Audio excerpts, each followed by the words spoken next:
The flame-grilled Whopper from Burger King. The most food-filling burger. Is it, though? Is that? Yes. A slightly better version of you.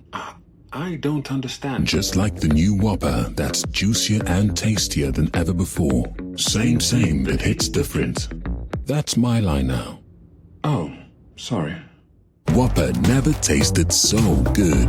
Order now on the Burger King app. This is the Go Radio Football Show with Burger King. Order the ultimate food satisfaction with the flame grilled bacon double cheeseburger XL. Order your Burger King delivery now. Let's go! Good evening, this is Paul Cooney with Andy Walker and Richard Foster. How many days till Christmas? How many days till Rangers have their new manager? Richard and Andy both looking at me, what? Well, there's only 4 days to go till we get back into action in the Premiership, and still no word. We know it's not going to be Steven Gerrard. He said no, or the conditions weren't right for him. And Kevin Muscat has emerged as the front runner, along with Neil McCann, who would come in. Richard Foster, you're with us tonight. You've been in America. We'll come to that in a moment or two. About Scotland, we could well be there next year. Maybe you were doing some prep work ahead of the World Cup. Well, my report back won't be great on the old the venue for the World Cup final. Not sure how much that'll impact Scotland, but we went to an NFL game there and it was an absolute disaster. Took us 2 hours to get from Manhattan to the stadium, so I arrived late and then we left at half time, which was around about 10 o'clock. Was there something wrong with the limo?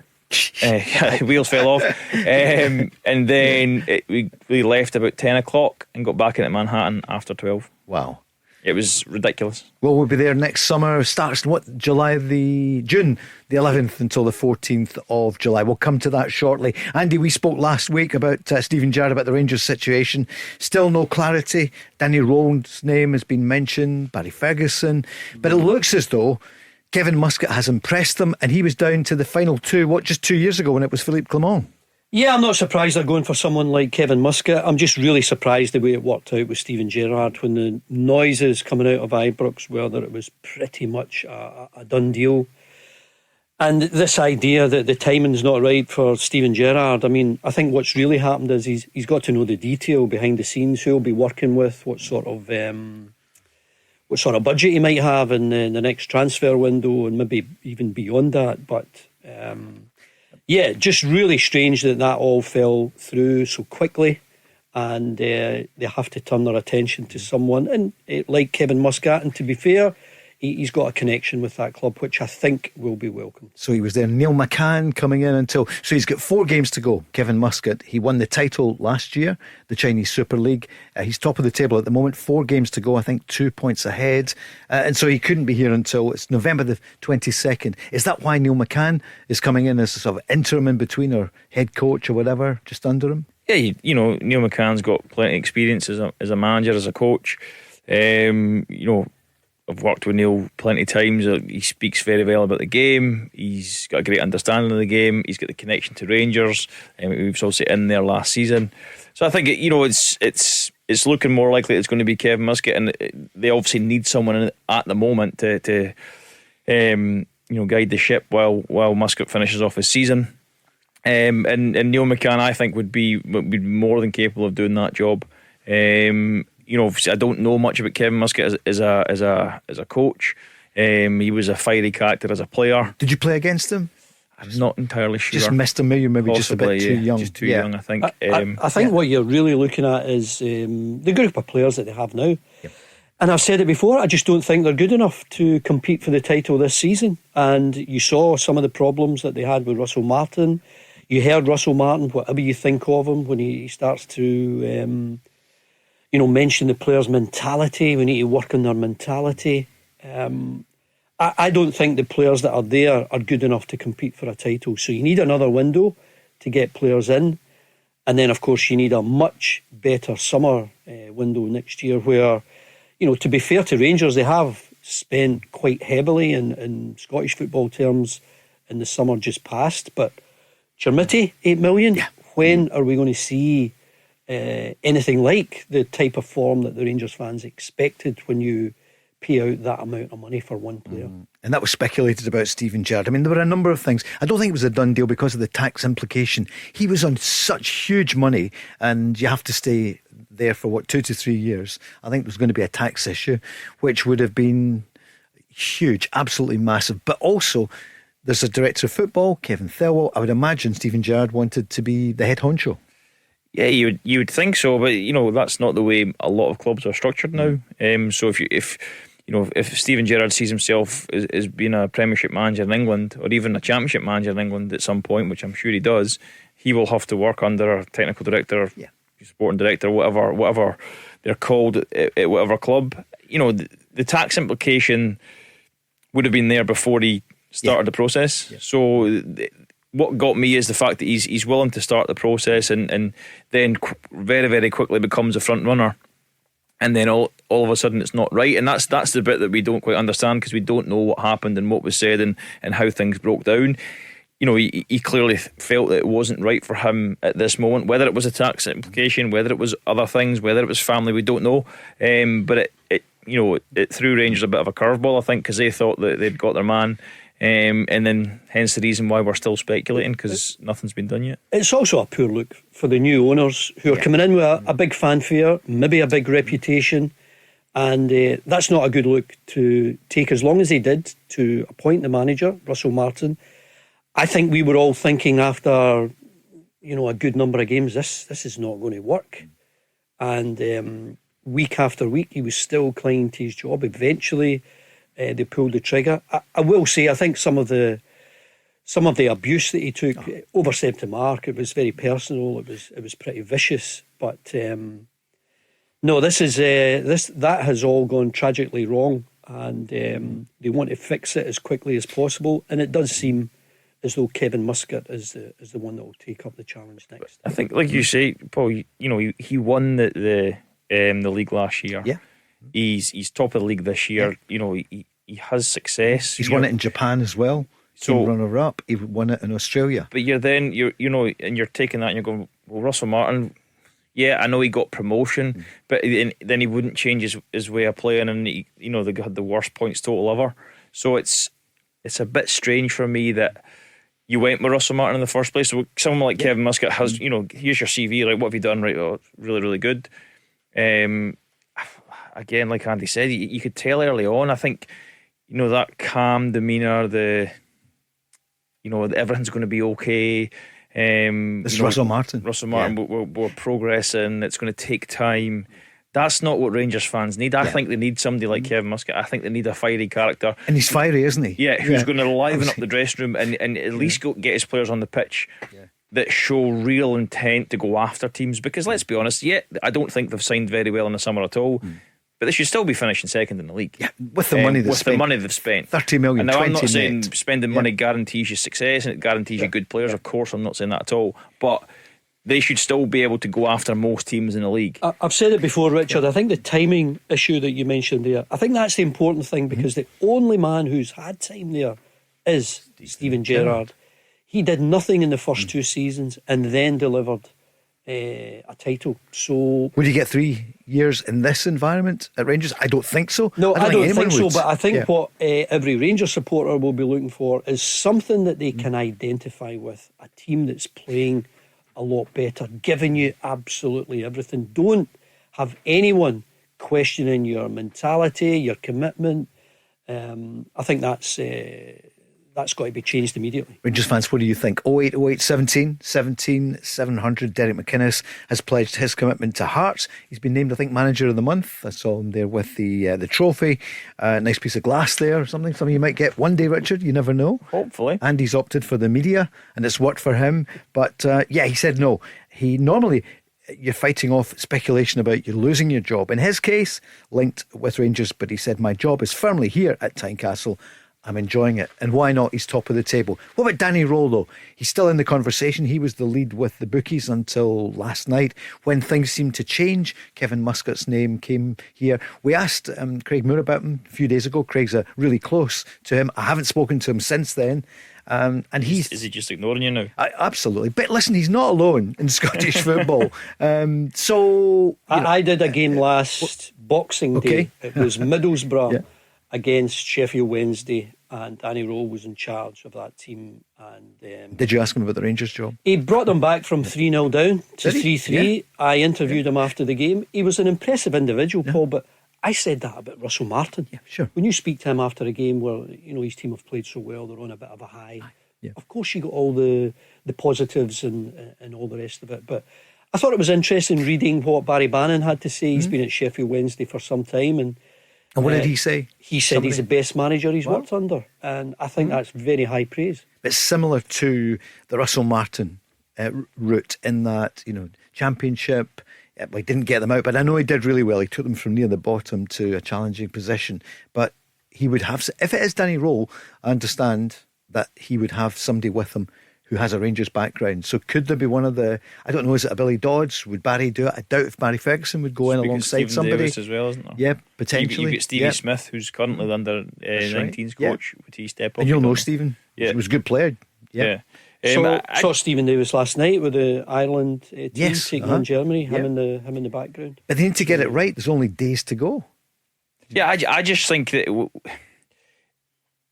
when you take a job like the Rangers job, the Celtic job, but we're talking about the Rangers job, I think it's a very, very tough job early in a managerial career. I think because you have no real experience to fall back on. You have no, when you come up here from England, and I know that Muscat played for Rangers. I get that. Russell Martin also played for Rangers, but people find it very, very difficult the level of exposure they're under. Every day you're doing press conferences, you're getting asked questions about your team, your performance, and it's you're in a goldfish bowl up here, and it's really, really intense. And I don't think, as a player, yes, you get that somewhat, but as the manager, you get that way more. There's way more pressure on you, and I don't think I think it'd be really, really difficult for even a Danny Rowe. He's 36. He's had one job that he left because of the financial difficulties. I know he's been assistant at good places, worked under good coaches. I'm not questioning him as a coach, but I just think if he comes in and he doesn't win his first probably 4 or 5 games, he doesn't have a lot of experience to fall back on. Whereas a Kevin Muscat, for example, has more experience, has been across across the game a lot longer. And I just think that the Rangers job at the moment, especially, most of the time, but right now, given what's happened and the predicament they're in, I think you need a manager with a little bit more experience, because I think there's going to be real turbulent times ahead, and to be able to deal with that, I don't think towards the end Russell Martin dealt with it very well. He was always very calm and very collected, but he praised the players' mentality, then 3 days later he questioned the players' mentality. So and I just think that comes from a lack of experience. And he said it's not just about winning, you have to win sustainably, and that was his last press conference after the draw with Falkirk, which didn't seem to make sense.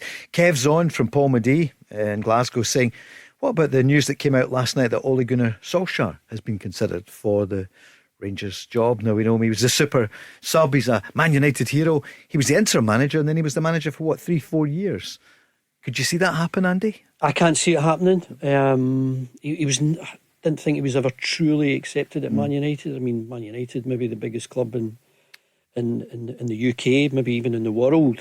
So maybe even in Manchester. Maybe even in Manchester, yeah. But the demands at that club are enormous. The demands at Rangers are enormous. I think what you have to do first of all is, of course, you have to get a winning team.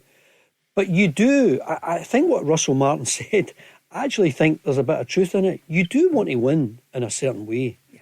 And of course you'll all take that scrappy 1-0, 2-1 victory where you get a lucky goal with the last kick of the ball. But eventually you do want to play with a bit of style. And I think we've seen that with various Rangers teams throughout the years.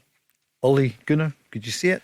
Again, not really. Don't know him personally. Don't know what type of character he is. He's been in a dressing room. He shared a dressing room for years with exceptional characters. Yeah. So you can imagine he can hold his own in those situations. I don't know where I stand, because I'm not a big fan of managers who stand on the sideline and are very, very emotionless. Mm-hmm. I think as a manager, you surely have to feel that you're involved in the game and you're wanting to kick and did he not show much? Everybody, I don't think he does. Russell Martin never showed much. Now Kevin Muscat might come and be a brilliant manager if it's going to be him, and he might stand there quietly on the side as well. I doubt it. I remember him as a player, but that's. I think. I don't know. I just think if I'm a player and I see the manager and I think. He's a bit. I think if quiet, he's a bit. He doesn't really say much. I just want a bit more. I think if you're winning, Richard, you could be portrayed as, he's totally calm, he's totally in control. Maybe not be emotional, but if your team are winning, you get all the positive aspects of being calm, being in control. We've made good preparation for this. I don't need to coach them during the game because they know what's required. All that type of stuff. Is it key to have someone in place for this weekend, or are they better to get it right? I think they're better to get it right. Yeah. I think you give up. So you've got the semi-final of the League Cup. You've still got the Scottish Cup. I think you give up the league and say, look, moving forward for us, we need to get a manager who is going to stand the test of time. Are we going to win the league this year? Probably not. Now, it's not out with the realms of possibility. Of course it's not. But 9 points behind Celtic. Okay, 11 from Hearts. But get it right. Yeah. Absolutely get it right. Andy, get it right. You need to get it right, but ideally you want someone in as quickly as possible. Wonder who's advising them, because they're not football. I mean, they've made their money in other areas. Paul, it's just not a nice thing to look at. Any stadium, when you feel as though you should have a sellout crowd and they're not turning up. You saw that in the Champions League qualifier. Couldn't sell all the tickets. People didn't want to go. You saw it in run-of-the-mill league games. People turning away and just huge empty number of seats. Not a good look. I think that's how you protest, though. You just don't go, and that's what they did. You were right to say, Andy, that a lot of the things that you hear and things that were said are out of order, regardless of who he is as a person. He's still a human being. But I think if you don't like something that much, just don't go. That's your protest. You don't have to go there and then shout abuse. But it's not nice to see when. Especially if you're the new owners coming in and you're looking around the stadium, all you can see is empty seats. Is there going to be a similar... No, it's a different situation, Andy, but we're going to speak to Michael in a few moments in Liverpool. But at Celtic, they could be going through the deck to say, right, who's going to be the next manager? Is it going to be Brendan Rodgers? But at the moment, the contract ends at the end of this season, which is now, ticking Every away. Celtic supporter I speak to, I wonder who'll take over from Brendan Rodgers. Will it be Brendan Rodgers? I wonder if Brendan Rodgers will last the season. Will he go? There's so much uncertainty. You heard Brendan Rodgers talking about a senior executive,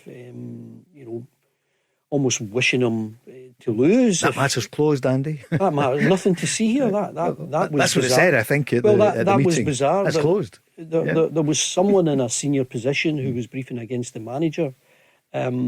And Brendan Rodgers called it out and wanted him identified, wanted him sacked.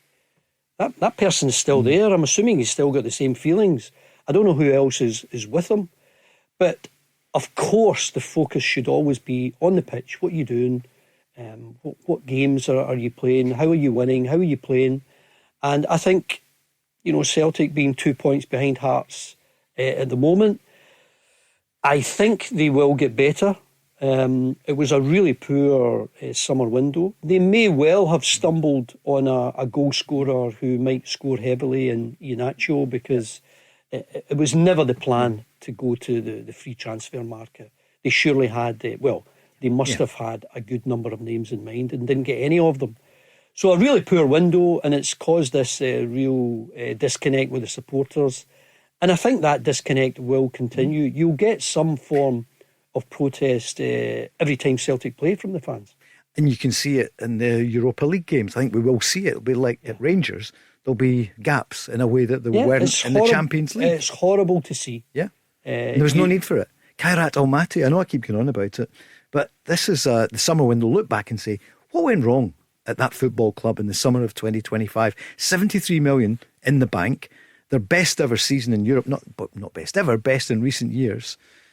Did so well against Bayern Munich, moments away from maybe going further, and then they blew it in the summer. Listen, clubs of a similar wealth, clubs of a lesser wealth were able to do business. Celtic didn't, for whatever reason. And I think it cost them. It cost them dearly, and it's cost them, a good relationship with a large section of the supporters. 0808 17 17 700. We'll go on the lines after the break, and we'll talk Scotland because we could well be on our way to the USA next summer. The Go Radio Football Show with Burger King. Save big with the £6.49 Kansas Barbecue King Box, featuring a barbecue stacker burger, fries, Kansas barbecue chicken fries or onion rings, and a drink. Exclusively on the app. Let's go! Let's go on to the lines in a second or two. In fact, we will go there first. I want to hear about Andy, who was walking 50 odd miles at the weekend. More on that in a moment or two. Michael's on the line, a Celtic fan. Good evening, Michael. How are you? Good evening, Paul. How are you, my son? You all right? Yeah, pretty good, actually. I think Andy is as well. Hi, Michael. Yeah. Andy and Richard. And Richard. Yeah. What I want to say is, basically, I think Celtic should bring in Callum Osmond to play up front, because I believe he's doing really, really well in the B team. And I think it's about time as well they brought Yamada and Amura into the fold. Andy, it is a problem up front. What do you think for Celtic? I mean, nothing. I think Brendan Rodgers has made his call on players that were brought in. And you heard in that meeting with some members of the board that why would Brendan Rodgers describe some players as club signings? I think that's exactly what they were. The recruitment team have identified potential. They brought them in. I'm surely you'll agree, Michael, it wasn't the best transfer window. No one seemed to be really happy with it in the end. I think the positives obviously are Tanutke, who looks an exciting player, and Celtic have, the last few teams that you've watched have always had really effective wide players, creating chances, scoring goals. They didn't get their striker of choice, but I don't know, Iheanacho seems to have a wee something about him that he could score quite regularly. But those players you mentioned, honestly, I haven't seen enough of them. Have you, Michael? I wonder what they're going to offer that others don't. I read it on the Celtic website, Andy, that I can't remember if it was Chris Sutton or somebody saying about Celtic have already got that striker or something, and then something about how he's really pacey. He would link up well with Iheanacho, who I quite like as well. Well, listen, there are. Can cross a ball. Yeah, I mean, Brendan Rodgers sees these guys every day, and I think he knows what he wants. He's had. When I think of Brendan Rodgers' first time around with the likes of, Dembele and going through the middle, you'd Paddy Roberts on one side, you'd Scott Sinclair on the other. You had wide players who were so effective. You'd a front man who was electric at times. I think he knows what he wants. It just didn't happen this summer for a whole host of reasons, and it's not been the best football, Michael. All my family and friends that have been at games, not been the best football they've watched so far. But and the manager said that as well. Yeah, and they seem to think actually in the last couple of weeks it's been getting better. But it needs to get better. Richard, it's really hard for somebody like Callum Osmond to break into the team, but I know generally what Michael's saying, because there's never been a better time, given they didn't get the strikers they wanted out in the open market in the summer. Yeah, and I think in more recent times in Scotland we've started to shy away a little bit from playing the youth, because we're expecting players to be the finished article at 17, 18, 19. You've got to accept that these players are going to come in and they're not going to be. They're going to be raw. They're going to make mistakes. They're going to get things wrong. But the only way for them to get better at the level is to play them, is to bring them in. What I would say is it's easier to bring someone in when your team are doing really, really well. So if Celtic are absolutely flying and the kid comes off the bench, he's going to get chances, he's going to feel good, he's going to... Whereas I can remember, I broke in the Aberdeen team, it wasn't ready, physically wasn't ready, mentally wasn't ready. We were struggling down the bottom of the league. It's a really hard place to be as a kid, because again, I go back to the experience. You don't know how to get through a game. You don't have the experience to rely on. So I would, in terms of playing the guys from the B team, I'm all for it. Of course I am. It's a job that I do. I think more teams in Scotland need to be doing it. obviously that study the SFA put out a couple of months back that we don't play enough under 21s, but it's the timing's important. And I don't think you can, if he goes in there and he's the understudy to Ian Atchell, great, you'll learn his trade off who I believe is a top striker, and will, the fitter he gets will really come to the fore. But I don't think you can rely on someone as young. But I do think it would be great for the youngsters to get involved in the first team. I mean, Michael's talking about Osmond, you've got Inamura, Yamada, you've also got John Joe Kenny there, who seemed to get a big sort of big bit of praise from Brendan Rodgers recently. He was going to get a bit of game time, but hasn't really worked out. But I think it's just an area, Michael, where they're still a bit short.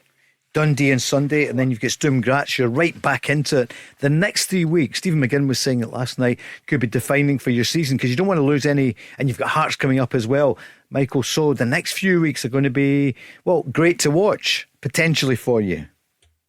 I hope so. Do you know something? You're talking about static managers. That's what Rodgers is like. He's like a statue on the touchline. Is that good or bad? That's bad, because it's like I shout at the screen and go, shout at those players. You're not the manager. Oh, Michael, you don't think he's in control? Yeah. I don't know. Right. I don't know as much. All right, but I mean, my nephew, he had a chance to play for Aberdeen. Okay. Right? I used to play semi-professional for civil service strollers in the East of Scotland Oh, League. yeah, the strollers, and Alan McGraw was the manager, who used to be the manager in Morton. Of course, a legend, what a striker as well. Yep. And I used to go about with Jackie McNamara's younger brothers, Donny and Stephen. Okay. And you sound like a big ugly centre half, Michael, are you? Exactly, but I just think, I'm not quite sure we're going with that one, Michael, but it's a crucial time. I don't know why Andy asked you that about static managers there. So Peter Grant will be on tomorrow night, and we won't get that kind of nonsense. Oh my God, no him. Michael, you were doing well. That's what you were going on about. Jackie McNamara and Alan McGraw. All right, listen, thanks for your call. 0808 17 17 700. It's always when it's the international break, it's a bit of a silly season, but it's been busy and dominated by Rangers, who's going to be in charge. But Celtic fans are coming on as well, not entirely happy with the way things are. And then with Scotland, what do you make of it, Richard, then? We've got 6 points, 6 out of 6 in the last week. The thing is, I've always said that the qualifying campaigns are about getting the points on the board and qualifying. If Scotland make it to the World Cup, no one will look back and go, it's a terrible campaign, if they drastically improve the level of performance at the World Cup. We've been to 2 Euros and we've kind of fell flat on our face a little bit. So I think the worry from people questioning the performance level is this just going to be another tournament where we go there and we come away being the worst ever country to ever go to a World Cup? I mean, the level of performance was I never seen. I seen highlights of the Greece game. I was speaking to my friends and they couldn't understand. They couldn't believe how it was still 0-0. And then Scotland suddenly spark into life after going behind and win the game against a good Greek team. I watched the game against Belarus. It was awful. There was no intensity. They didn't press Belarus. They just sat off them. Did you fall asleep? Was that the jet lag when you came back? I don't know. They didn't. But even they sat off, but they weren't even compact. And Steve Clark spoke about all these things.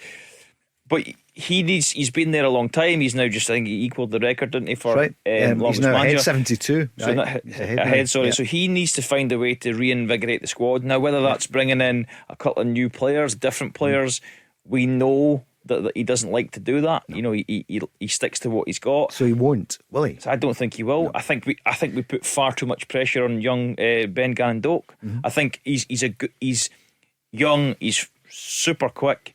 He's raw. His end product needs to improve. But it's almost like we are throwing all the nation's hope on him, whereas he needs help. He needs help with the players around him, because he has got the potential to go and become a good player, but we can't just expect him to make us qualify for the World Cup. I don't think it's fair. And I just think that something needs to be done to almost re-energise the squad, because I think the players there, for the most part, are good enough and they should be there. But I can understand the concerns about the performance level. But at the end of the day, 6 points from 6 against Greece and Belarus. It's in our hands. There's no more that Steve Clarke could have done with those two games. We're guaranteed a playoff spot at least, so that's a positive to look at. We've got Greece away, Denmark at home. I don't know how Greece will be, mentally. Their football they played against us at Hampden. You remember the last time they played us at Hampden? They gave us a real lesson in how to control a game, control a ball, make passes, and look really dangerous. Really quick football. And we beat them over there, as you know. And we beat them. But the thing is, we have to improve. We are better than what we've shown over the last couple of games. But we are in a position to qualify. It is what we all want. You saw the excitement and the enthusiasm of going to the last Euros, and I know it was a huge disappointment, but the whole country was alive at that prospect. 6 out of 6. This was Stevie Clarke though at the end. He said it was the most disappointed he's been in his 72 games. Really disappointed. Really disappointed. Possibly as disappointed as I've been over the whole 72 games. We just didn't turn up. But before I go down that route and you start asking me questions about why I'm feeling like that, it is also to point out that I said the other night that performances don't get you qualification, and tonight was certainly not a performance, but we got 3 points. We've got 6 points for the double header, so we're really pleased about that. I think if everybody in this room that's got a Scottish connection would have been happy to have the 6 points, but the performance tonight was way below par. And John McCann afterwards had a message for the Scotland fans. Well, they're there and they're always there, home and away. So they've seen many special nights here for this group of players. Many turgid nights. I think tonight was probably one of the most disappointing performances. But I think if we all reflect together as a country, as players, coaches, supporters, what would you rather? We play teams off the park as a team and lose the Scotland way, or get the 3 points on the board and worry about the performance after. So we're not getting carried away at all. We thank the fans for the support. That we're hearing the numbers again today, and I'm sure in Athens and back at Hampden next month we'll be back again. Richard, in Athens, are we going to go for it? Oh, no, because he doesn't. When do we? That's we've went from the 3 at the back to the 4 at the back, and I think Scotland are better with the 4. But as a manager, you must scratch your head. You prepare your team. You think they're going to produce a performance, and they're just not there. Now, can you blame a lot of the Belarus game on tactics? I'm not really sure you can. I think the players, for whatever reason, and sometimes that just happens. It just, you just don't click. Does it? What's it like? It's just horrible because, if you have 2 or 3 players that are a bit off it, 3 or 4 maybe, the rest of the team, the squad can pull you through.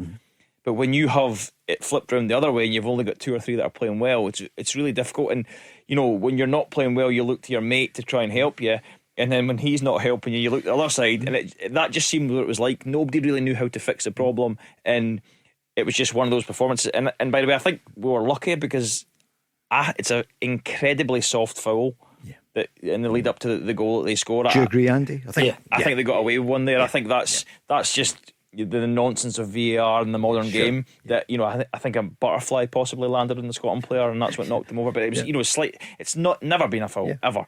And but you do still have to get over the line, and you have to win these games. And everybody says, you're on the precipice of qualifying for a World Cup, something we've not done since France '98. So all the performances and all the negativity goes straight in the bin. If we qualify, now we need to play, I'd say, a slight bit better to beat Greece and Denmark to go and win the group. You'll need to play better in your playoff game to qualify.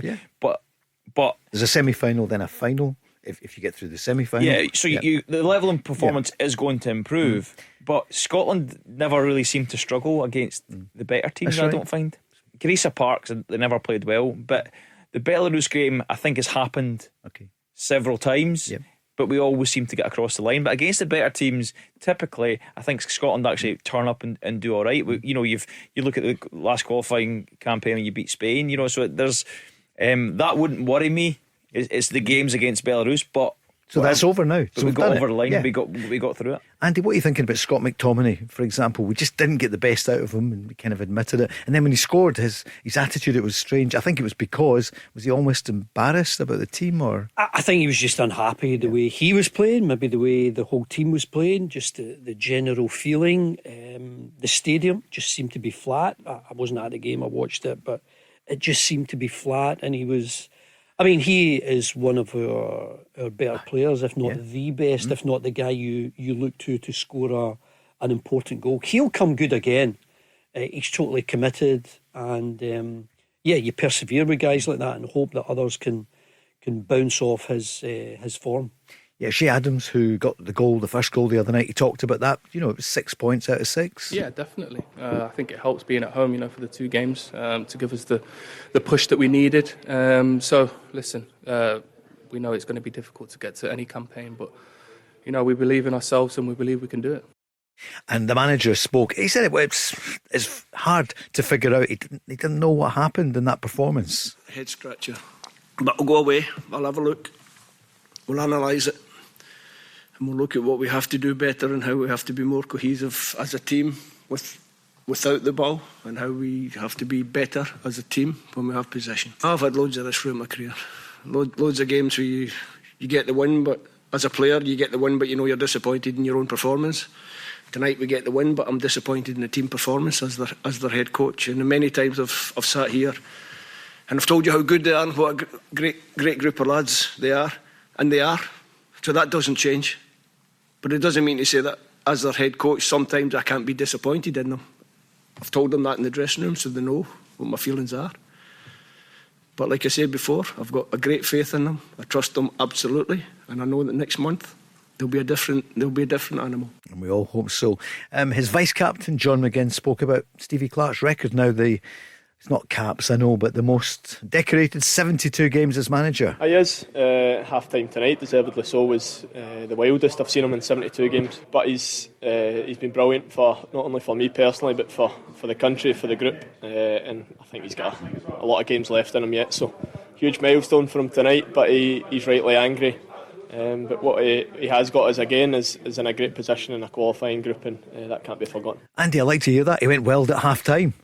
Yeah, I think if you're going wild every week, it's in one ear and out the other, but he seems to be measured, he seems to be composed, and if he's losing it, then I think everyone is sitting up and taking notice. He does strike me as having a really good relationship with most of the players. They're always so enthusiastic to turn up. When we went through a phase where, a lot of players had injuries and weren't coming to games, but we're a very committed nation at the moment, and they certainly back their manager.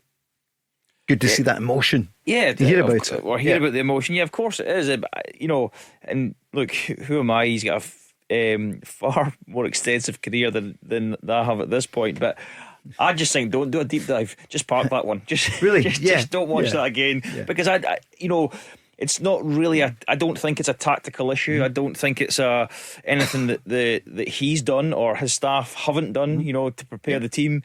I just think it was one of those nights. But at the end of the day, we got over the line. I mean, it was horrible to watch, because it was so it was reminded you of, typical Scotland game, like that way. It's like, we need to win this game. We should win this game. We might not win this game, but we did. That was a different ending. Did. So I just think park it, because I don't think they'll ever play that poorly again.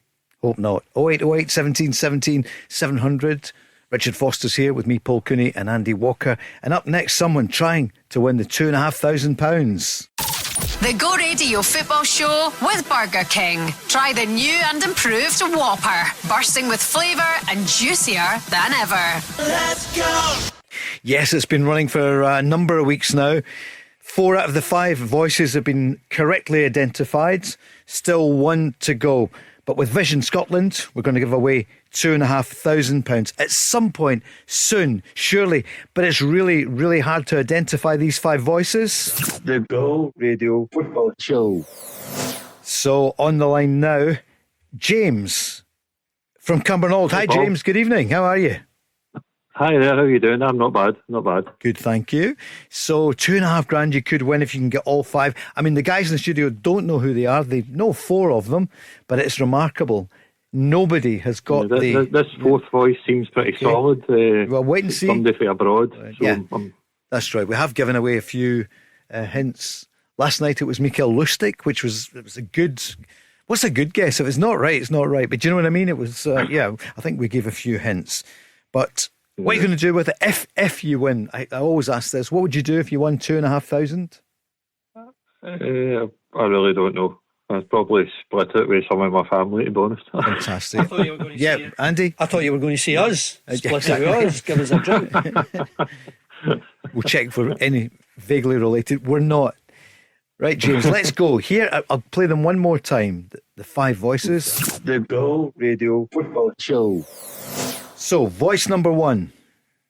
Lawrence Shankland. Voice number two. Michael Moles. Number three. Paul McStay. Voice number four. I'm going to go for Eric Sviatchenko. Voice number five. Arthur Newman. So we already know that Lawrence Shankland correct, Michael Moles correct, Paul McStay was guessed correctly last week, Arthur Newman correct.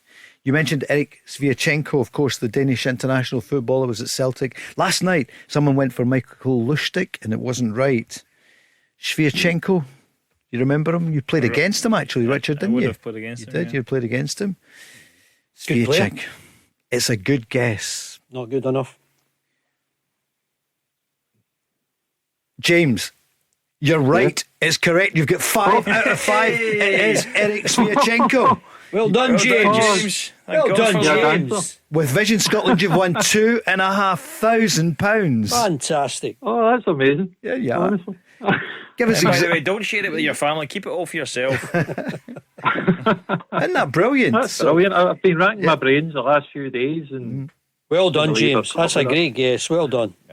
I've been here for 10 years and still never got that. Yeah, I think we did say, look, it was someone in the last 10 years or so. Good player, Andy, wasn't he? You commentated him a fair. Yeah, really good player. Saw him play a lot for Celtic, played really well, spoke very well. But James, where are we going tonight? You'll never know. I don't know. Well, I'm absolutely buzzing with that. That's fantastic. Isn't that brilliant? That's a nice way to... What night of the week are we? Where are we? Tuesday night. Tuesday. It's a bit different. Plays for Houston Dynamo. Yeah, currently. So still playing, 34 years old. Yeah, we've looked at. So well done, Eric Sviatchenko, and well done, James, executive producer, to get all these voices. So all these voices were done just for the programme, for the Go Radio Football Show. Isn't that brilliant? So brilliant. Each one of them. I'm amazed anyone could get. I know. Yeah. Any guess right with just that one word. Well, here it is for the final time. We'll let you hear it. The Go Radio Football Show. Right enough. Football. It's definitely you know it's him, exactly. Him. I hear him now. James. Who's your team? Rangers. Right, so you put the $2,500 towards a package for the new manager. I know money's not a problem. I'm kidding. Don't worry. Who do you fancy? I can't actually believe they've not approached Derek McInnes, to be honest. He was my first pick. Obviously, it's looking like Muscat. Obviously, it's not a done deal, but it's certainly looking that way. I was quite chuffed in a way that Gerrard didn't come. I didn't believe he was the answer, to be honest. One trophy out of 9 is not great. I think there's an emotional thing about it, isn't it? It was Steven Gerrard, but they'd forgotten that Steven did have a tough time. Obviously, you won the title by 25 points. It was the 55. But you're right, 1 out of 9. People were kind of blinded, but the majority of Rangers fans seemed to want him. Kevin Muscat came so close 2 years ago when it was Philippe Clement. He's really high rated. He's won the title in Australia, in Japan, the same club as Ange Postecoglou, and in China last year, and 4 points clear. So, and Neil McCann, it's apparently the word is Neil would come in as his number 2, and he'd be in charge for the Cup semi-final with Celtic and the other games. You happy with that? I don't think that's great, to be honest. I'd rather Muscat was in the door this weekend, but the way it's looking, obviously with the Chinese league ending in 4 weeks, it's hard to see him coming over here prior to that finishing.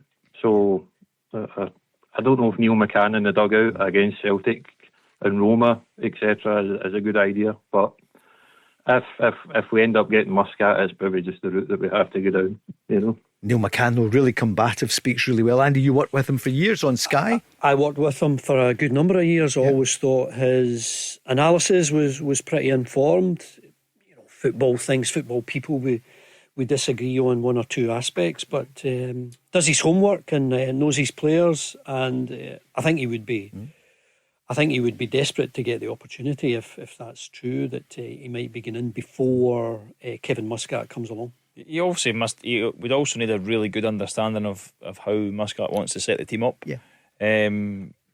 So that then they kind of get the ball, pardon the pun, the ball rolling pretty early with that, and he won't be able to deliver the same message as Kevin Muscat. Of course he won't. But in terms of just the basic information, whether it's going to be hugely different to Russell Martin, I think it probably will be. It's just so by the time he comes in 4 or 5 weeks' time, they're already progressing towards something like what he wants them to be. But it's an important job for whoever comes in the interim period. And if it's Neil McCann, I think I disagree. I think he'll be a good person to have in the build. I wonder if Derek McInnes, if he was still at Kilmarnock, would have moved, but he just signed that new deal not long ago in the summer. As a Rangers fan, he will think sliding doors for him, isn't it? Maybe the timing's not quite right, because look, he's got a big job at Hearts, but this is Rangers, his boyhood club, one of the two biggest clubs in Scotland. That opportunity probably wouldn't come again for him, but he's not going to come. He spoke about it, I think, today when he was given, for the second month running, the Manager of the Month. Yeah, and you talk about timing, but I think Derek is still in a place where go and do really well with Hearts, and the next manager that comes in with Rangers, whether he comes in and is really successful, because if he is, he will then move on. If he's not, he will then move on. So I don't think it's Derek McInnes is never going to be the Rangers manager. I think there will be other opportunities for him, unless he wants to win the league with Hearts and then retire. That would be a great way to go out, wouldn't it? I was at Celtic when Tommy Burns came in. You talk about a sliding doors moment. I mean, he could not refuse the opportunity to go to Celtic. It's his club, it's his team. But he didn't have the tools to make any sort of challenge. The second time I signed for Celtic, we finished, I think, 4th or 5th in the table. But I've got to say the supporters stuck with him because he had that connection. And I've got to say they also bought into how he was playing football, and they really enjoyed watching it. We pushed Rangers close one season where we only lost once, but we maybe pushed Rangers to be better. In the end, he got the sack because he didn't win the title. He just had that one trophy, the Scottish Cup, where our friend Granty was the top man. Indeed, yeah. But yeah, timing can be everything. Who do you think it's going to be, Andy? Do you think it's going to be? Well, I don't know. I've no inside information, but I think it will be Kevin Muscat. What I hear. Richard? Yeah, can't disagree. I don't know enough to disagree with that. James, you've got another £2,500. I wonder if that'll go towards the fund for the World Cup next year. With Scotland, we might be there. We should be. Well, I hope so. Yeah. Obviously, the last couple of performances weren't great. You'd like to think the next two games the players will definitely be up for it and know what's at stake. Yep. Obviously these opportunities don't come around very often, for Scotland anyway. So hopefully we can make the most of it and beat Greece, and who knows what can happen at Hampden against Denmark. Exactly. And James, who's your all-time favourite footballer? Who would it be? Favourite footballer? That you've seen? Oh. That difficult one. You're a Rangers fan. Rangers player?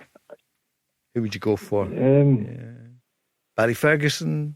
Was it earlier? Anytime this week, James. Later. Andy Walker. Barry Ferguson, but I used to like George Albert, so I'll go with Albert. Go for the hammer. Yeah. Barry's probably the best player for Rangers I've played against. Yes.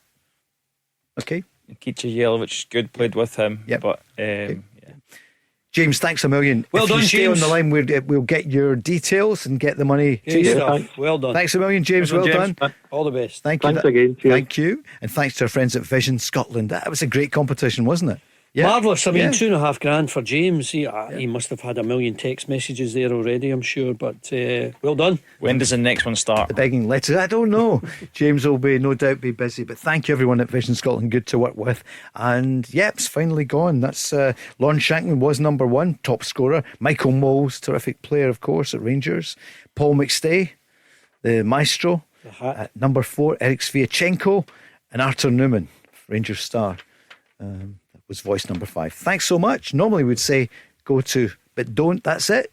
Well done. The news is next, and then we're back. The Flame Grilled Whopper from Burger King. The most food-filling burger. Is it, though?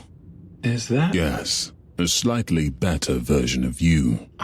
I don't understand. Just like the new Whopper that's juicier and tastier than ever before. Same, it hits different. That's my line now. Oh, sorry. Whopper never tasted so good. Order now on the Burger King app. This is the Go Radio Football Show with Burger King. Order the ultimate food satisfaction with the flame grilled bacon double cheeseburger XL. Order your Burger King delivery now. Let's go! Well, congratulations to James in Cumbernauld in the first hour, winning £2,500. So it's gone. Eric Sviatchenko was voice number 4. Well done to him and to our friends at Vision Scotland. It's the Go Radio Football Show with Burger King. Still looking back on Scotland winning against Belarus. Only just, but hey, we got the points. Up next month, it's going to be Greece over there in Athens, and then Denmark, Hampden Park, and we'll come live, as we did the other evening before the Greece game. We'll be live from Club by Headline, which was magnificent. How was it? The last time you were there? Great. It was absolutely wonderful, the reception we got at Hampden. Great, Andy. Thoroughly enjoyed it. And they looked after us big time. Mark Guidi demolished the buffet, and Barry was no surprise. Barry was Barry. He was in good form. Comes in combative as always, but then he charmed them, Richard, as you know. Yeah, he always starts with a tackle, doesn't he? It's that kind of, looks as though he's about to behaves the way he played. Yeah. Studs up, was it? No. It was legal, but only just. Yeah. So big talking point still. Who's it going to be for Rangers? I mean, it's speculation with everybody. The Neil McCann's, apparently he was going to be assistant manager to Philippe Clement 2 years ago when he got to the final 2, but he was pipped by Philippe Clement. I mean, when you think about the money that Rangers have spent on payouts to managers in the last few years, Richard, you could have reassembled another team just about. Yeah, and I think that's the issue with constantly changing managers, because you then have the turnover of players. And I'm not an advocate for managers losing their jobs, but I think it got so bad under Russell Martin in terms of how the fans felt that he had to go. There had to be a change, and it's never good because someone's lost their job. He seemed to take it really well, right enough. He obviously went back to Loch Lomond, but that's a different story. But no, so but whoever it is comes in, new guy coming in, he needs to find a way to play with the players he's got. He doesn't have a window until January, so find a formation, find a way of playing that suits the players that you have right now, because the Rangers fans will expect there to be some sort of positive reaction, as you would. But again, he comes in with a fair bit of experience, so he obviously knows that far better than I. But I think we constantly hear about managers going, "Oh, we'll be fine once we get our own players in," and then their own players come in, and inevitably they're not fine because it's the way you're playing sometimes. But so look at the squad that you've got, pick your best 11 on any given day, and put them in a formation and ask them to play in a way that suits them and brings out their best attributes, instead of playing players, I believe, in a way that almost highlights the negative sides of their game. You need to try and get the best out of these players, and players will play and push and run harder for you if they feel that you've got their back, i.e. I'm a centre half who doesn't like the ball, so don't make me pass out from the back. And those are little bits that are key for players, because everybody wants to be in the team, but you need to get a team together that are actually able to function and win games. You almost feel as though there's an obligation to play Chermity. When you pay that amount of money, you need to give him game time. He's fit.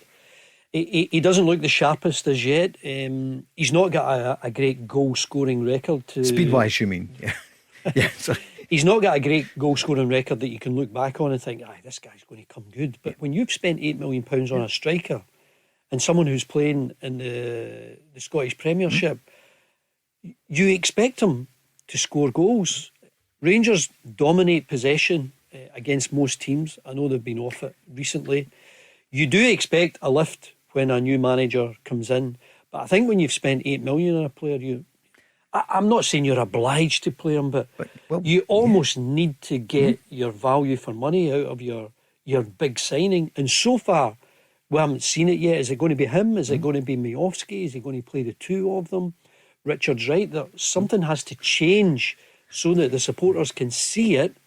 And, if you're getting results, well, you can move forward from there. Because the stats don't lie, do they? Rangers got 1 victory in 7 league games. So it does beg the question, is the squad good enough to turn round? Could anyone turn them round? Well, every game is difficult. Rangers at home against Dundee United, you would normally take that as a given. But every game at home has been really difficult. And look at them at Falkirk, when they were away. Falkirk newly promoted. I couldn't believe Falkirk got in behind Rangers as many times as he did in both full-back areas. It was astonishing.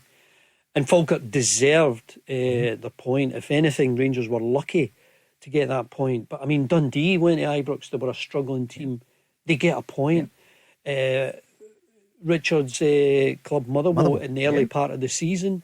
Rangers should have seen that out, but gave away a late goal. Something has to improve. A new manager, you almost expect players coming in, you'll think, okay, I'll need to maybe give a bit more, but it's a manager's job to ensure that giving that bit more is what you do every week. It's the very least that a supporter should expect.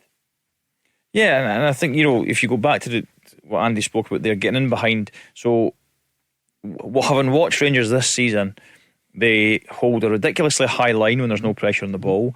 I think none more so than the free kick, where the guy just passes the ball down the side and they score in the European game. So the way to hurt Rangers is to flip the ball in behind, because neither fullbacks nor centre-backs deal with that channel ball very well at all. Now, I know it's not pretty, and I know people will scoff at that and go, well, but they can't deal with it, so keep putting the ball in there. Have someone who's quick and strong who'll chase the ball, put them under pressure, and that's how you hurt them. So clearly they either never worked on it, or you're playing players who can't deal with that ask of the game. Now, when you're playing in Scotland, the ask of the game might be slightly different to it is down in England, to it is in European football. But Falkirk, McGlynn, he's a well-experienced manager. He'd have watched Rangers. I'm pretty sure he'd have seen what we all see. They cannot deal with the ball in behind them. Yeah. So keep putting the ball in behind them. So they have to either work on it or get players who can deal with that. Because currently, thus far, those players either don't know what they're doing, don't know how to deal with it, which I would find ridiculous, being that one of them is John Souttar, experienced defender, a good defender. So it's clear that they don't work in it, because there was never any cohesion. There was never, right, Andy's going to go and clear the ball, but I'm going to cover in case he slips. It was the Rangers Rangers defenders watched each other make mistakes, and there was never any cover. So it's clearly something that either wasn't worked on, or the players are just not good enough. I think a new manager can get slightly more out of this group of players. I think they've not played to their potential. I do think they're better than they've shown thus far, and I think with probably a different coach, with a different mindset and a different attitude, I think they will get better. I see Chris Boyd in the Sun this morning was saying, look, if they don't get Danny Roll at that point, Kevin Muscat was beginning to come into the real conversation overnight, but he said maybe go back with the begging bowl for Steven Gerrard. But that's not going to happen, isn't it? And I don't know why they always want to go back. And Chris Boyd, I don't think so. It seems as though it's Danny Roll or Kevin Muscat. Yeah. I think it looks as though it might be Kevin Muscat. I mean, I've got no one close to Rangers, but the people that I speak to in football seem to think that's the way that the club are heading. 22nd of November, that's the last game for Shanghai Port. They could win the title. They're 2 points clear at the moment. And on the 22nd of November, Andy, as we told everyone last night, the new Sky dates are out for some of the TV matches, and Celtic are playing at the new Love Street at the Smiza. That's Saturday night, so it's at 8 o'clock kick-off. What do you think of the 8 o'clock kick-off Saturday night? I've not got a problem with it. You don't mind? I think it's exciting. I love a night game. I don't see any inconvenience really. How many tickets did they get? 1,000-2,000, maybe. Probably maybe even a less. bit more. No. Well, yeah, it's a full stadium, but that's 8,000. You've got enough notice, and kick-off times now they're here, there, and everywhere. All over the place. I'm not saying that's ideal, but it happens in every league in the world. Rangers are going to be playing on Sunday, the 9th of November. That's the week after the Cup semi-final. A 3 o'clock kick-off up at Dens. Just looking else, who else? Look, that's part of life now. But for whoever comes in, Rangers, they've got the Cup semi-final, Premier Sports, the League Cup, 2nd of November. And of course, your club Motherwell, the day before the match with St Mirren, because we're getting back to the domestic scene now, and there's so much to look forward to. Yeah, and you know, both St Mirren and Motherwell absolutely buzzing that you avoid the Old Firm, and anyone tells you different, they're lying. Because, you know, and that's no just, you know, Motherwell don't expect to beat St Mirren don't expect to beat Motherwell, but there's a better chance of either of those things happening than beating the Old Firm. Even Rangers at the moment, they would still go into any of these games as favourites. You've got the chance to beat a club you would probably, you know, St Mirren over the last few seasons have been above Motherwell on the table, but you'd put the teams almost, you know, there's almost parity there. So you've got a chance to beat someone who's as close to you as possible to get yourself to a cup final. And as players, as staff members, you don't get to many cup finals unless you're obviously playing at, in recent times, Celtic. So it's these are really, really special occasions. So it's fantastic for both these clubs. It's going to be really interesting. The other semi-final, the Old Firm semi-final, because is it going to be Neil McCann in the dugout in a interim fashion? Is he going to be on the phone to Kevin Muscat making substitutions? You don't know these things, so it makes it interesting that way. But Scottish football for me never fails to deliver. There's always something going on. What was Brendan Rodgers referring to Neil McCann when he said, you know, people who've been in those shoes recently and that were critical of Russell Martin, was he referring to Neil McCann? That would be interesting if Neil was in the dugout against Brendan Rodgers in that semi-final. But I mean, anyone has got the chance to win a semi-final. We saw one last season. It went to penalties. It could have gone either way. It was a really exciting game to watch. A lot of chances.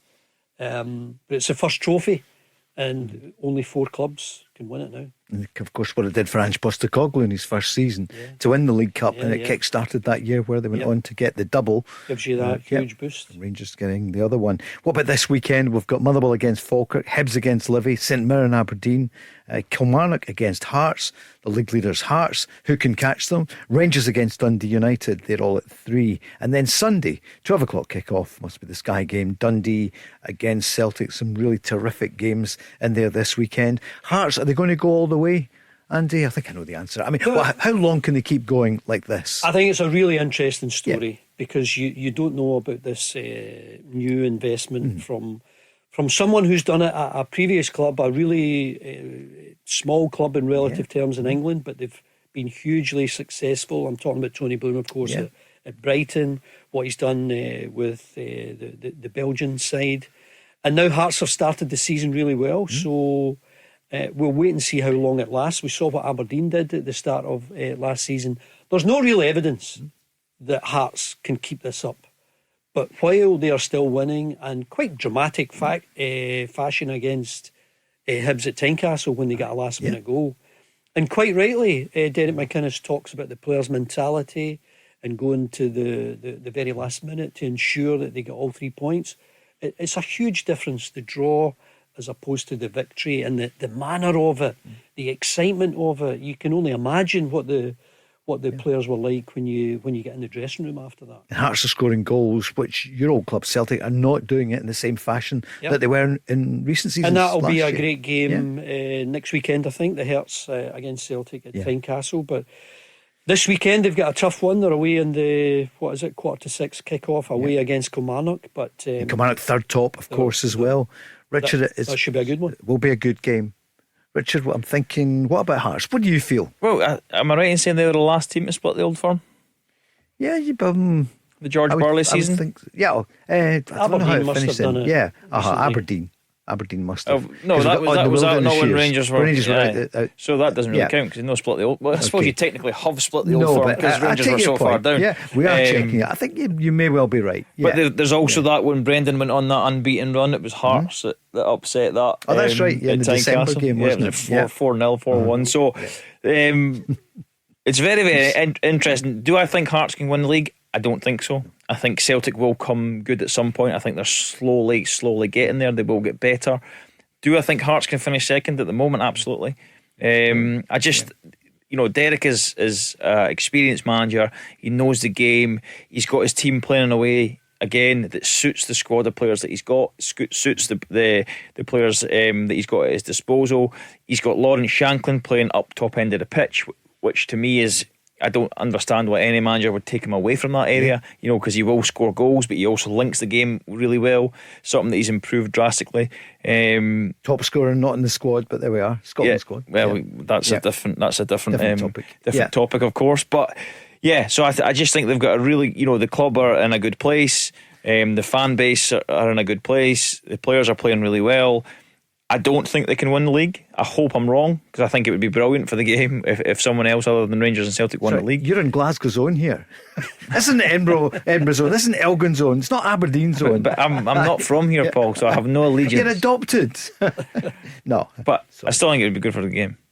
I don't think they can. I don't think they can win the league, but I think they can go and finish second and do really well. Absolutely, I'm teasing slightly there. So at this time last year, we were talking about Aberdeen, whose record was even better at this point after 7 games they had. I like seeing them all strong. I wish Hearts had. I wish Aberdeen were stronger. I think it's a horrible look to see them at the bottom of the table. Beginning to turn now. We hope. It's all about consistency of results, and I know they won comfortably against Dundee, scored a few goals, which was a big shock. But I like the look of the top flight of Scottish football when Celtic, Rangers, Aberdeen, Hearts, Hibs, Dundee United, they're all pushing each other to be better. Derek McInnes split the Old Firm, the big two, 2017-18.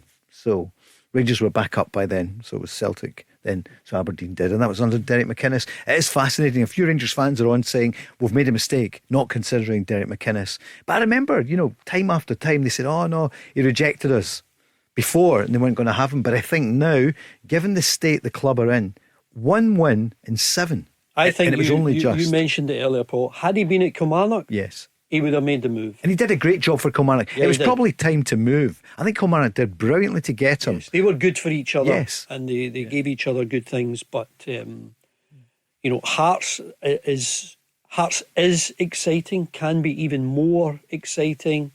And he's obviously buying into the people behind the scenes there. And they've made a good start. Let's see how it progresses. Top of the table is Hearts on 19 points. Thank you, Andy. I'm reading it as well after 7 games. Celtic on 17 points. Kelly, a poor start. Remember, they hadn't won for a while, but they certainly have now. 10 points after 7. I mean, there's not that many points between the next 8 clubs. So Kelly on 10. United on 9. Dundee United. St Mirren also on 9. Then there's Motherwell and Hibs and Rangers on 8 points. Then Livy on 6 points. Falkirk on 6, along with Dundee, so there's a clutch of them there, and Aberdeen at the bottom on 4 points. Goal difference for the Jambos, plus 10, for Celtic plus 8, and looking down to Rangers, the goal difference minus 1. I think that's what I'm thinking tonight, Richard. Do you think there is a real problem here for Rangers just now with that squad? And, it sounds as though the Americans, Andrew Kavanagh, Scott, American, Parag Murat, they're backing the Kevin Thelwell. I'm not going to call it a project. That's a big call though, isn't it? Given if you look at the data, the evidence so far, the Chermiti signing, I agree with Andy, they have to start playing him, don't they? And see if they can get that return. He was a £15 million player down there, so there's obviously something there. And brought in by Kevin Thelwell. Indeed. Everton. So there's that link there, there's that connection. But yeah, I think in terms of what they've spent, the return has been awful. It's been truly awful. I think the point was made that I think it was last time I was on the show that their record is the same as Motherwell's, but Chermiti alone probably quadruples the budget that Motherwell have spent. So the net spend is ridiculous for what they've got back. But when you've put that much money in, if these owners were to go, right, okay, we've got rid of the manager, now we need to get rid of Thelwell. It just shows you that they've failed, and they're not going to do that quickly. It's going to take, if it continues to be the way it is and it doesn't get any better and it doesn't improve, then obviously serious questions will have to be asked. But at the moment, I think it's, change the manager because it's the easiest one to change. See if you can get someone else in who can get a better tune out of these players. See if you can get someone who can reinvigorate them and just give them a bit of belief. because I think one of the biggest things that Rangers have lost is they've lost the fear factor. Nobody is afraid of playing Rangers at the moment.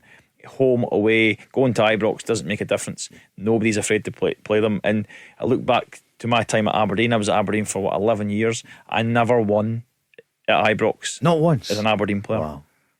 Because they were always so dominant there. I beat them a couple of times at Pataudry, but in all that time never beat them at Ibrox. But that's not the case now. Teams go to Ibrox, fancy their chances, because I think if we don't concede in the first 15 minutes, the fans will turn on them. We've got them, and the players currently can't cope with that type of pressure. So it's a big job for whoever comes in. But these owners will need to start seeing some return for their investment soon. Otherwise, there'll be serious questions that will need to be asked. Yeah, it was big money in the summer. Net spend of 20 million, 10 million on top of that. So it was 11, but a net spending of 20 million. Rangers fans, what are you thinking then when you look at that table? And look, I've heard a few people saying they could still catch Celtic, and of course they could. There's 3 games with Celtic still to come. There's 9 points in it at the moment. Hearts, you would expect. I mean, Hibs must be disappointed, Andy, because it looked as though it was 0-0. I watched some of it and then I heard it in the car, and they were doing the summary saying, well, it's not been a great game. Hearts not that great actually. Hibs better, blah blah blah. And then you heard David Gray, and he was so frustrated and angry at his players switching off at a vital moment.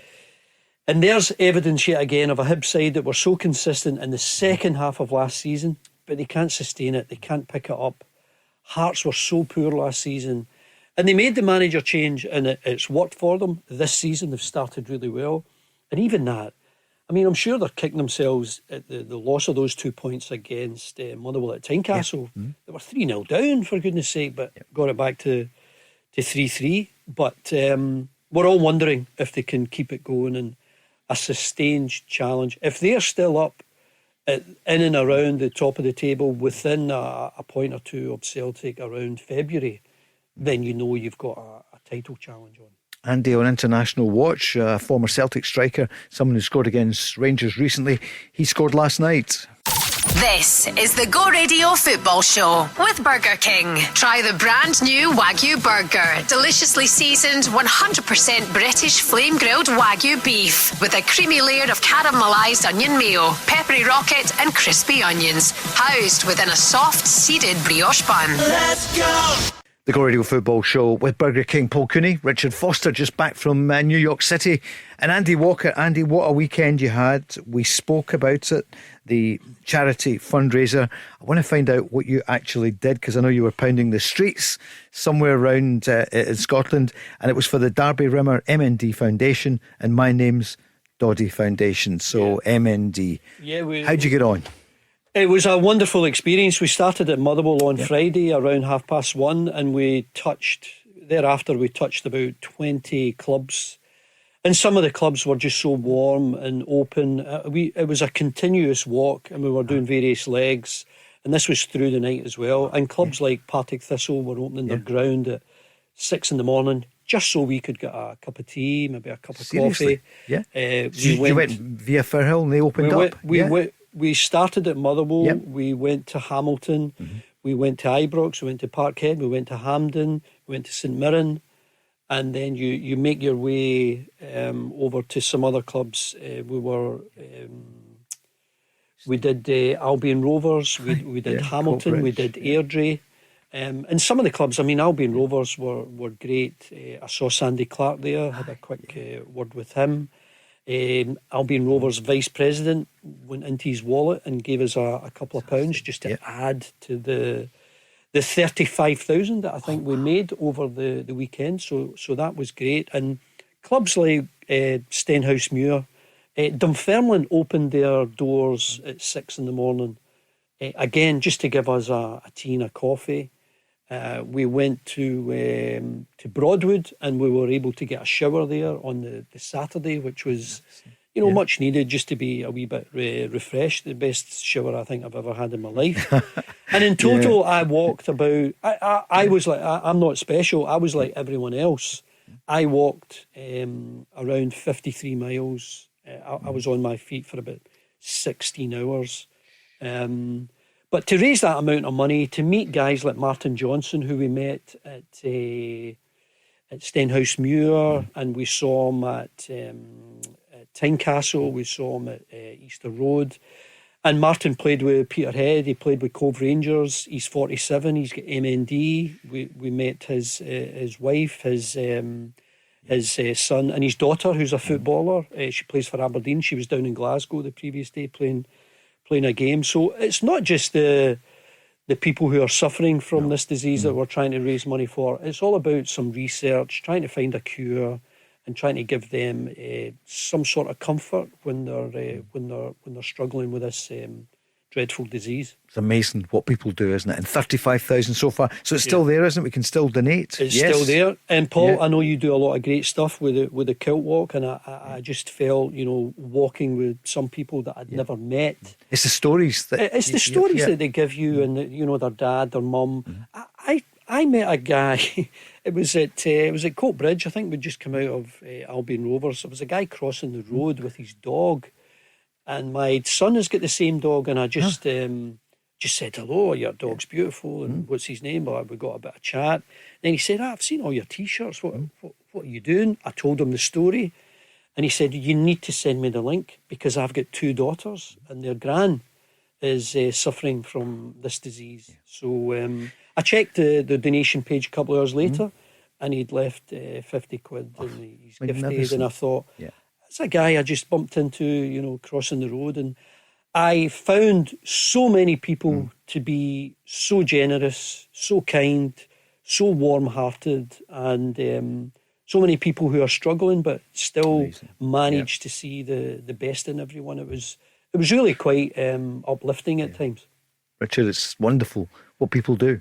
Yeah, and I think, it just, brings back your confidence in humanity, doesn't it? I think sometimes the world is a scary place and there's a lot of bad stuff that goes on, but in those moments where, people need help and support, it's definitely out there. And people are wanting to go out their way to donate and do things, and a fantastic cause that you're raising the money for, and really, touch wood, I've not had anyone in my family who's had MND, but it's from the outside looking in, it's a scary disease. We all remember Jimmy Johnson at Celtic, maybe more recently Fernando Rickson at Rangers, Marius Lucas at Hearts. I played against David Hagan, who played for Rangers, Hearts, Falkirk, a whole host of clubs. We saw that item, I'm sure we all saw it in the news last week, of the elite rugby World Cup winner, Lewis Moody. And then just meeting someone like Martin Johnson, who played up north, played part-time with Peterhead and Cove. Just lovely, lovely people. So how do we donate? I'll give you the link. You give us the link and we can mention it on the programme. That would be great. Tell us very kind. The next few moments, give that to me. And we'll everything is welcome. It's fantastic. And I know at the Kilt Walk, lots of the football clubs turn out as well. Through in Edinburgh, for example, Hibs, they've had 300 odd walkers every year. The women's team, the men's team, the manager turns up. Malcolm Mackay turns up. They lead from the front. And I often think it just makes such a difference. And the kids then see their heroes and they walk with them. That's the thing. You're there, whether you're Andy Walker, whatever it is, it's a great leveller. Everyone is out doing something good for something they care about. So, we're lucky that we can do it, and we'll give you that in just a moment. If you got it there. Very kind. Okay, thank you. Not at all. Scotland, we should be happy about some of the things that were going on, because we had 2 games at the weekend. Greece, 3-1 win for us, and then 2-1 against Belarus. I think the fact that they had been 4 down in their previous 2 games, we went in with great expectations. The manager was asked, the crowd, did they seem a bit tense? That comes with the fact that we didn't start the game particularly well. We didn't get control of the game. So that's we have to take some responsibility for that. We have to be, if we are more in control of the game, the crowd are less anxious. If we look as though we're going to score, the crowd are less anxious. So we'd love them to jump up and down and shout and scream and get behind us, and they tried once or twice during the game to give us a little lift, but it's up to us to do that. On the pitch, we have to lift the crowd. That's what I've found pretty much every time we've played here. If we lift the crowd are good. But tonight we didn't do enough to lift the crowd. This is John McGinn's take on the game. Strange, to be honest, not a performance to shout about. Important not to get carried away with such an important win, but a reflection and realisation that it wasn't good enough, far from our best. So what we need to look at right now for us as a team is where we can improve. But most importantly tonight was, first of all, about getting the 3 points. Definitely would have loved to have played a lot better.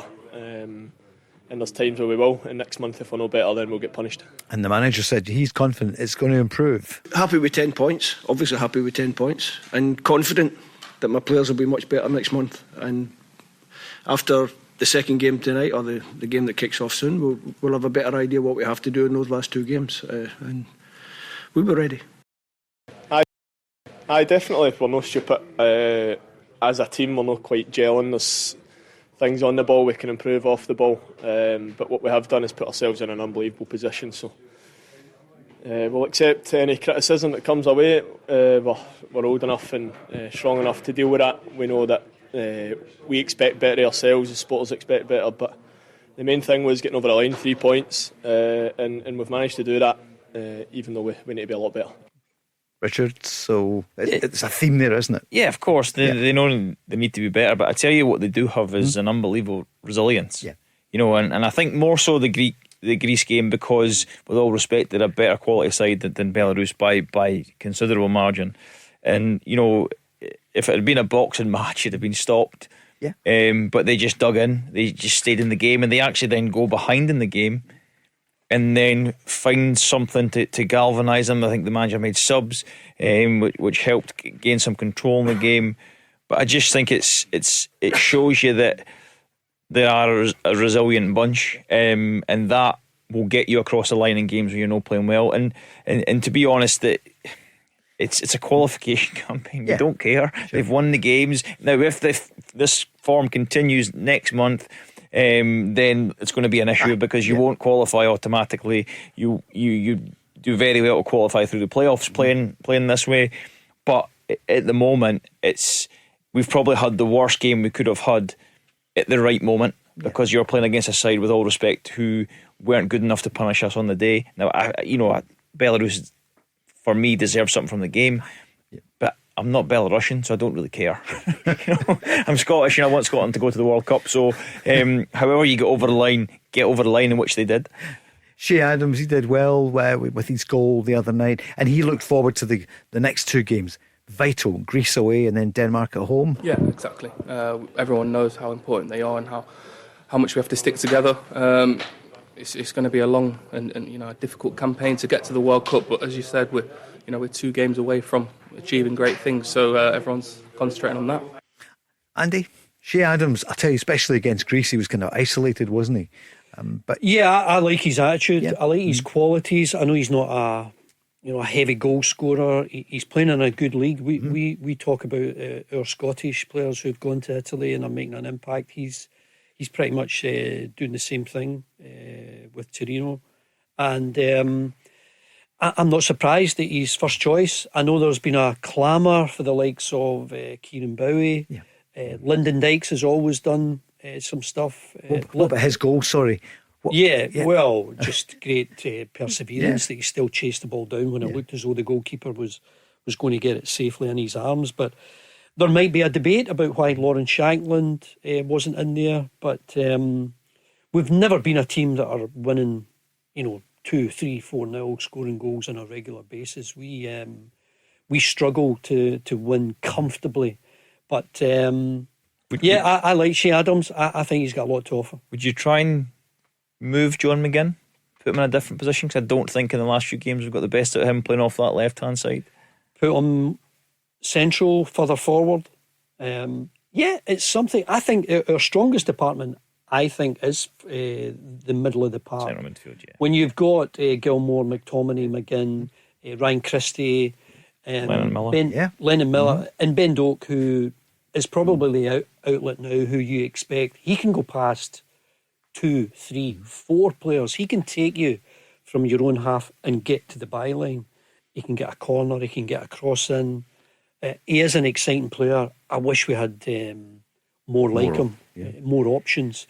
But he's got a bit of pace, and that's something that we have lacked in recent times when he's not been playing. And I think that that gives us all. If you're a midfield player and you see that wide player with a bit of pace, you are making a run in the box, and I think that's that can bring the team to life a wee bit. The manager was asked about him afterwards, him being Ben Gannon Doak. Final ball, pass selection, got into some really good positions on the pitch, but didn't quite get the final ball. The last little bit that could maybe with better decisions on the pitch could have helped us to get an earlier goal or an earlier second goal. So for Ben, it's a process. He's a young player. He doesn't play very often at his club. He's not had a lot of football at this. He's not had a lot of football time at this level.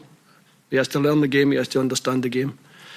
And in the key moments when he's managed to wriggle himself free and it's that little bit of pace to get behind the defence, he's just got to pick out the last pass, just a little bit. Couple of things in there. Game time is an issue around the team, isn't it? Quite a few from the keeper who never really plays. Yeah, and could you ask the question: is that why they're not at their sharpest? Because they've got too many players who are not playing regularly, and any player will tell you that they feel best when they're playing regular football. That's when they feel the sharpest. So there's the argument there. We're starting him in these games. He's getting more game time for Scotland than he is for his club. It's a worry. It should be the other way around. If anything, Bournemouth paid 25 million for him, so you're probably expecting a bit better quality because of the price tag, which I don't think's fair for him because he doesn't dictate the price tag, but because he's young and he's exciting and he's quick.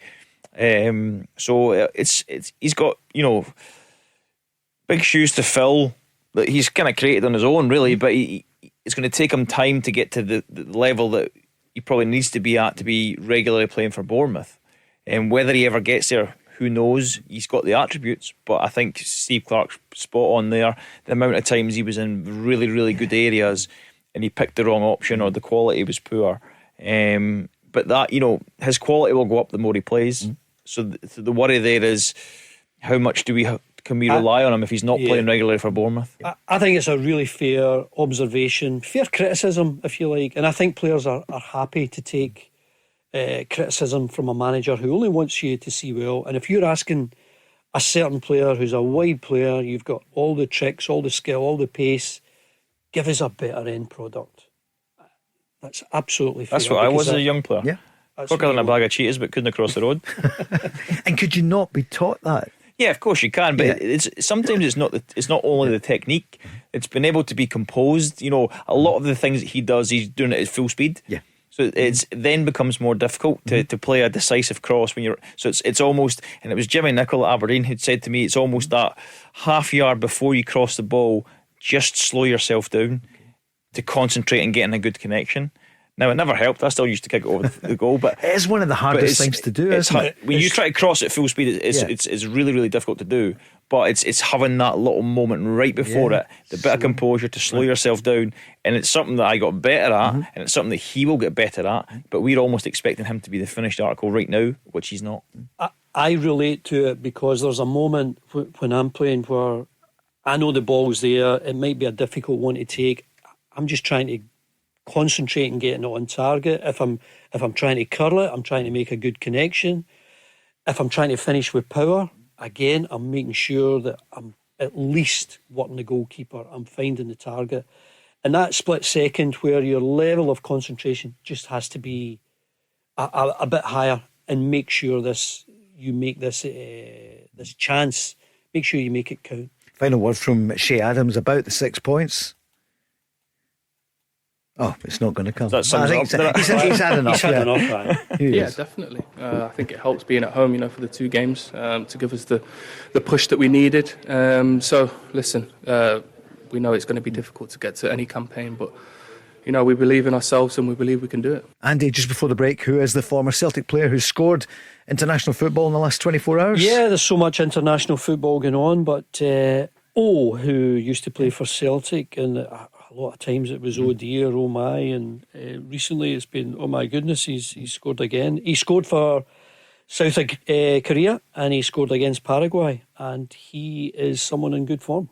And he had a chance to get a hat-trick against Rangers just the other week, so he came back. He hadn't scored there at Celtic, but it was almost inevitable, wasn't it? And he got his goal. Yeah, and he stuck at it. He missed a few opportunities, but he stuck at it and he got his goal. And he's goal scorers are gold dust. They're hard to come by, and the question gets, especially in my head, I think, would Celtic want him there right now? The answer is probably yes. Exactly. Yeah, they'd forgotten about him until he came back with Genk. Good point. Going to talk domestic football next. This is the Go Radio Football Show with Burger King. Bring home the ultimate food satisfaction with a Gourmet King's Barbecue Steakhouse Angus. Order now on the Burger King app. Let's go! Go Radio Football Show with Burger King. Andy, a few people have been asking, how can they donate then for the MND charities that you've been raising money for over the weekend with the walks? Well, it was Redwood Events. Yep. And if you go to their website to donate, and it was the Scottish March of the Day, and I was in the core team. But if you go to Redwood Events and Google, just type in Scottish March of the Day, you'll find a donation link there. I like it. Good playing the words there. Thank you, Andy, for that one. So well done for the MND charities. This weekend, back to domestic action. We talked about it. We've talked about Rangers, talked a bit about Celtic as well. It's obviously they've been on holiday for a number of days and then back preparing for getting back into a vital week for both of them. The Rangers thing is there, but whoever comes in, whatever, if it's Stephen Smith who's still in charge for the weekend, if it's Kevin Muscat with Neil McCann there, or whoever, Danny Rowe, his name is still around.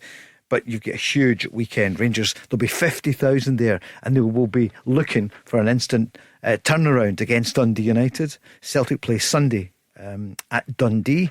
Dundee, second bottom of the table. Just looking at some of the other games, St Mirren against Aberdeen. Strikes me, Richard, that's a really good game. St Mirren will be, because they obviously lost the other week, they'll uncharacteristic for them. They'll want another win. Yeah, and excuse me, Aberdeen are looked far better against Dundee. I think finally getting across that line and scoring that first goal, it just seemed like everybody relaxed and they started to play really well and obviously went on to score several goals. So it's a real intriguing game. I think St Mirren are notoriously good at home. They're always well organised. I like a lot about St Mirren. I've spoken about it on the show before. I like how they go about it. I like the fact that they can go long to the two big strikers. I like the fact that they can play through midfield. I like the fact that they're combative. They cross the ball in. They put teams under pressure. And if it's probably one of the toughest away fixtures to go to. And I don't think, despite winning so comfortably last time out, I don't think it's a game.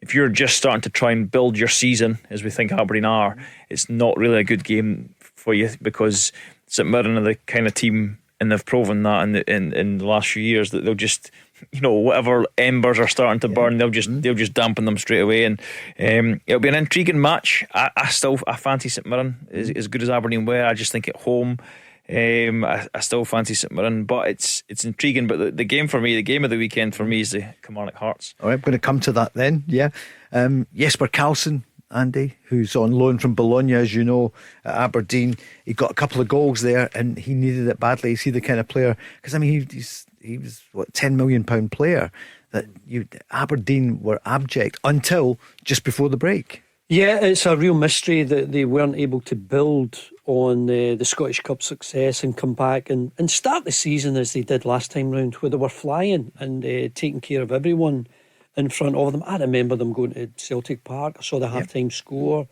They were 2-0 down, and they showed a mentality to get back to 2-2. I don't know why that seems to have been lost. I think there's a lot more for Aberdeen to give. It is the type of game, when you have had that victory, as they did against Dundee, if you can go to St Mirren and win there, then I think they might be the type of team that are capable of going on a decent run and absolutely climbing that table. See for St Mirren that Marcus Fraser, he was clattered by one of his teammates in the game just the other week against Falkirk, but he's hoping to be fit again this weekend. Ironically, he drove past me on my way here. Did he? I think he was going into Costco. Did he look fit, do you think? Well, you could only see his head, but his head looked fine. His head looks okay. There's you've had the traffic report, you've had the medical update, which we're not verifying here. This is not the views necessarily of Go Radio. What about Kilmarnock game then? You mentioned it there. Yeah, I it's think a great game, isn't it? Killie up against Hearts. Yeah, and Kilmarnock are in good form. Always tough to play against at home. I know Stuart Kettlewell very well. Teams are well organised. They're energetic. They pose a threat going forward. I think young Watson's been fantastic this season, kind of recapturing the form that we've seen. But they're playing currently the best team in the country, so it's going to be tough. Obviously Derek knows the pitch well. He knows the surroundings really, really well, and I just think it's intriguing on so many levels, because Hearts attack the box, they put in a lot of crosses, but Kilmarnock are a big side at the back, typically defend their box quite well. So will Hearts then be able to unlock them playing a slightly different way? Will Kilmarnock be able to hurt Hearts on the counter attack? I just think, like I say, for me the games, it's just the most fascinating, and it's the one that I couldn't call. I couldn't give you an answer. We are going to ask you. Right, I'll just set a draw in. I might ask him tomorrow. He's on 2-2 draw. On 2-2 draw. Bad news for Killy is that their striker Gennaro Daniels, he's got an injury out in international duty. Came on as a sub, but it hasn't been assessed yet. But there is doubt today saying this could be a real blow for him. Well, I looked at the front two that they have. Bruce Anderson, we all know about, who's sharp. Marcus Dackers, who's a different type of forward you have to contend with. He's huge. The goal he scored with the header, what a fantastic cross. I think it was James Brown. Brown crossed it, yeah. Well done. What a fantastic cross it was. And the header, I think he's got a different type of threat. Kilmarnock have a different type of threat now, where we all know Bruce Anderson, really busy, really workmanlike, scores a goal or two himself. So that'll be a real test for Hearts. And if they can come through that and put a gap between themselves and Celtic, who play the following day, that again, it just all helps with the confidence that you're hearing and seeing around Tynecastle at the moment. Probably goes a long way to answer a lot of questions about can they sustain it. Possibly going away to Kilmarnock and winning there would, start to answer those questions a little bit. Kelly have got a bit of confidence now after an indifferent start to the season. Motherwell against Falkirk, your old team. Well, Andy, we'll talk about it later in the week, but for Motherwell, it's one win so far though, isn't it? You can look at it different ways, can't we? We mentioned earlier about the way one defeat. It's going, and one defeat, I know. So well, having been at Motherwell on Friday for the start of that walk, but obviously meeting a few supporters there, and I think it's just a style of football that they're enjoying watching. So that Motherwell don't sell themselves as a club that we need to win every week. It's not a Rangers thing. Motherwell need to survive. Motherwell can be the type of club that can get into the top six with an exceptional season. They can be the type of club that might qualify for Europe. All of these things are still up for grabs, and I think they've started well because all the supporters are buying into the fact that they're enjoying watching their team. They're scoring goals, they're creating chances. I still go back to that second goal that they lost at Celtic Park, where you're trying to play out from the back. You're almost being closed down in your own penalty spot, and you still want to play football. I know that really killed them because it obviously gave Celtic another 20 minutes to go and get the third. And as soon as I heard it was 2-2, I thought Celtic will win that game 3-2. It's the type of team they are. Yeah, and I agree, and I think it's those moments that are far better now than they were at the start of the season for Motherwell. But there's still a lot of learning there, that in that moment the goalkeeper, when the ball's coming back to him, should prepare himself to go longer with the ball, because I don't think anyone, if he's trying to drop the ball into his striker 60 yards from his goal, I don't think anyone's going to the manager's not going to shout on at him to tell him he shouldn't be doing that, because there's no pass on. It's different if he misses the opportunity to play a pass and Motherwell can then beat the press and get beyond, but there's no passing option there. And I think Callum he shuts himself down with his body shape. He's never set to go long with the ball. He's in a position where he can only play a short pass. I think his Nygren reads it really well and then finishes. But it'll be interesting because John McGlynn, Falkirk, they all pass the ball out from the back as well. So tough game, but I think Motherwell at home, I'll see them across the line. Tomorrow night we'll talk more about Hibs against Livingston and also about the big two. But the last minute and a half or so, just checking everywhere, any word on Rangers. This was the day when it changed from, we've mentioned Kevin Muscat all along. Stephen Gerrard looked like the front runner. Derek McInnes has ruled himself out, so it begins to narrow down. I wonder if there's a left field one, Andy. It doesn't look like it. I just wonder, Paul, is it not part of your job when you see the discontent among the supporters? And we're talking about a good month ago, maybe 6 weeks ago, and they weren't happy, was it your job then to think, okay, let's think, this might go badly wrong? And maybe they have been. If we need to make a change, how many names have we got in the mix? And you would think that they would have had some names. Obviously, Steven Gerrard, if that's your number one choice, no one's got a problem with that. But if he doesn't want it, who do you go down next in your list? I don't get this idea that they've got yet another shortlist. Do you not just have a shortlist and you work your way through it? It's a short list. Richard, you've been there at Rangers. You know the demands of it. But what do you think is going to happen? You'll be back with us tomorrow night because you're in Rangers Watch for us at the moment. Barry's away. He's not because of talks, as far as I know. He was scheduled just a couple of days, take it easy at home. But what's your thinking? I think it'll be Muscat. I think it'll be Neil McCann for 4 weeks until Muscat can come in. But I think he seems like the logical choice now because, again, the experience he's got, the experience of winning that he's got. I get, don't know him as a coach, but as a player, he was a fiery character. I think Rangers need that. Not sure bringing Neil McCann in beside you. It's not really the young to the young, is it? But I think but they both know the game really, really well, and I think Rangers need someone with a bit of passion and a bit of fire in the belly. And I think Muscat, for me, will be the next Rangers manager. Right, okay, we'll maybe know tomorrow. We'll keep you up to date on Go. Meant to say Frank McAvenny was tuned in last night. He sent a message to Charlie Mulgrew when somebody talked about Paul McStay with Vision Scotland. We got a winner tonight with Eric Sviatchenko, and Frank McAvenny said Paul McStay best ever. So they're all tuned in. Andy, thanks so much. See you later in the week on Friday. See you later. Richard, back tomorrow. Yes. Thanks so much. News is next, then it's Joe Day. We're back tomorrow at 5. The Flame Grilled Whopper from Burger King. The most food-filling burger. Is it though? Is that? Yes. A slightly better version of you.